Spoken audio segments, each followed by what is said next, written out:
Mga angkol, itaas ang kamot sa mga angkol. Bunalikol, bunalikol, bunalkol, bunalkol.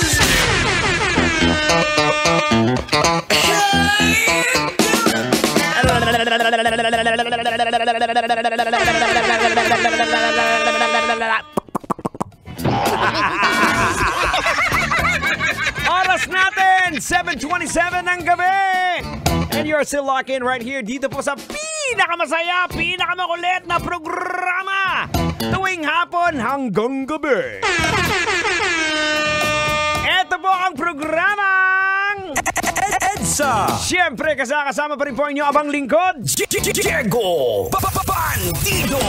At siyempre, hindi po ako nag-iisa. Nandito pa rin po ang pinakamatalino sa lahat, Henyo.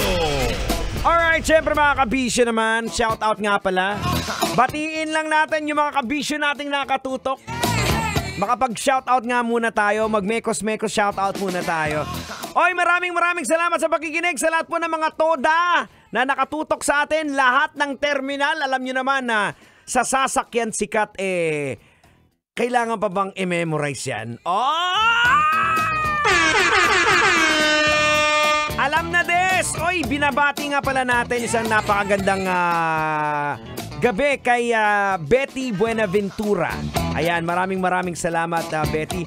At saka syempre, shout out naman kay William Sikat Makabansag. Isang alagad natin ng Grab driver na laging nakikinig. Ayan, maraming salamat. Mabuhay ka, kapatid. Mabuhay ka, kap! Etong tanong ko sa iyo ngayon, Boards. Meron ka bang kilala na ang pangalan niya ay maliban sa mabaho, yung bulgar na pangalan? Ayan. Kasi eto mga kabisyo, kaya ko naman natanong yan, Tang. Meron kasi tayong nakitang balita na isang lalaki ang hindi pinayagang makapag-abroad. Oh no! Dahil ang kanyang pangalan ay masyadong rude para sa kanyang passport. So, etong lalaki kasing ito nag-decide na palitan na kanyang pangalan for something funny. Katuwaan lang. So, ang nangyari, yung joke na ginawa niya nag-backfire. At na-turn down siya na mabigyan ng passport. Tang, ano ba ang masasabi mo sa ganitong sitwasyon, Tang? Ang masasabi ko lang dyan, Mirisi. Aragoy! Maluy ka. Oo, kasi sabi niya nag-decide daw siya na i-change ang kanyang pangalan to Fu Kennard. Nung nag-apply naman daw siya ng driver's license, nakalusot naman. So, ibig sabihin pwede, pero nung kumuha na siya ng passport, ilang beses siya denied, hindi talaga siya pwede. So, ibig sabihin, hindi siya makakalabas sa kanilang bansa. Tang, logican na natin to! Sige, logican mo na yan! Logican na yan! Logican na yan!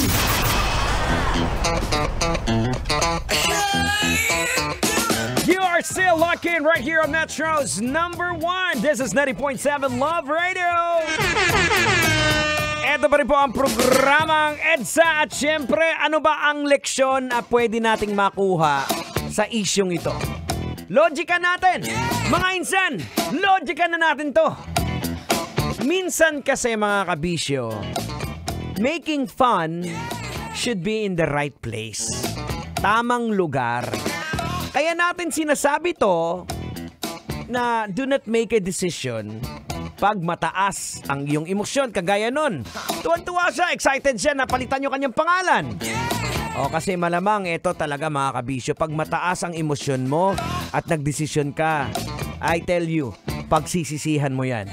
Wala namang masama sa pagbiro but remember mga kabisyo, always merong boundary for fun and joke. Kung ang biro mo minsan nakakatisod ka na ng iba, well, that means na you cross the boundary. Sumusobra ka na. Sobra-sobra na insan. Diba? Tandaan mo, before you poke fun to others, we have to consider things first muna. Yung una, sensitivity nila. Sanay ba sila sa birong gagawin mo? Ask yourself kung ikaw ba gagawin yan sa'yo, yung balak mong binibiro, okay lang ba sa'yo? Paalala lang isa pong kasalanan ang mga vulgar jokes.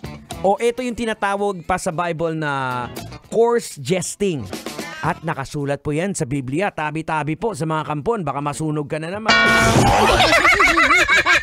Magko-quote lang po ako mula sa Biblia. Sinasabi po sa Ephesians chapter 5 verse 3 and 4. But among you there must not be a hint of sexual immorality or any kind of impurity or of greed, because these are improper for God's holy people. Nor should there be obscenity, foolish talk, or coarse joking, which are out of place, but rather thanksgiving. Hala, lagot kayo. Isa lang po ang ibig sabihin nito, Boards. Cap, isipin mo muna bago mo gawin yung biro kung ang bibiruin ba natin matitisod o dahil sa atin magkakasala dahil sa gagawin mong biro. Meron kasing mga pikon kasi pag biniro mo, magagalit, mumurahin ka, makakapagsalita ng hindi magaganda. Ngayon, yung kapatid na yon, yung taong yon, dahil sa biro mo, nagkasala. Dahil sa'yo, hala, lagot ka, minus 20 ka sa langit. Ikaw ang dahilan kung bakit nagkasala si Angkol. Dahil na-provoke mo siya na gumawa ng gano'n, na-provoke mo siya na magmura. O dahil sa ginawa mo, ikaw ang may kasalanan. Lagot. No. Ayan, so mga kabisyo, dapat pag nagbiro po tayo, nilalagay po natin sa tamang lugar, tamang tao. Kung alam mo naman yung tao na yan, alamin mo muna na sensitive siya. Bawal siya sa mga ganitong biro, alam mong magre-react siya. Huwag mo nang ituloy. Oo, kaya yung sinasabi natin na unahin mo muna yung kapakanan ng iba bago yung sayo. Minsan biro-biro lang. O tandaan nyo pag nag-joke, dapat isinasaalang-alang din natin. Joke!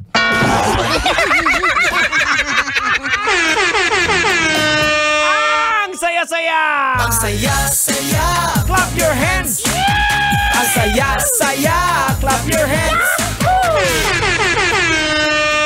So again, hindi po basta-basta pag nagbiro ka, okay lang. Nakakatawa. O tandaan nyo, may mga taong sensitibo. At pag ikaw po ang naging dahilan na kung bakit sila nagkasala, nakapagmura sila, nakapagbitaw ng mga maaanghang na salita, kagaya ng isa kang sili! Oo, nakabuyayaw sila, bangod sa imo. Ikaw ang rason kung nga man nakasala siya.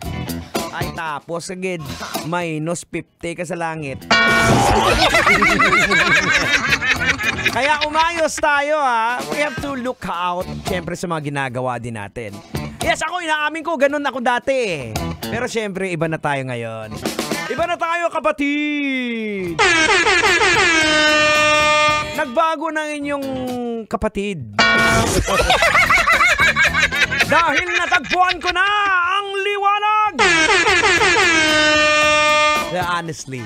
Kaya kinakailangan naman. Pwede ba naman tayo magbigay ng humor, pero not using the vulgar words? Diba? Parang ito. Don't speak na lang. You and me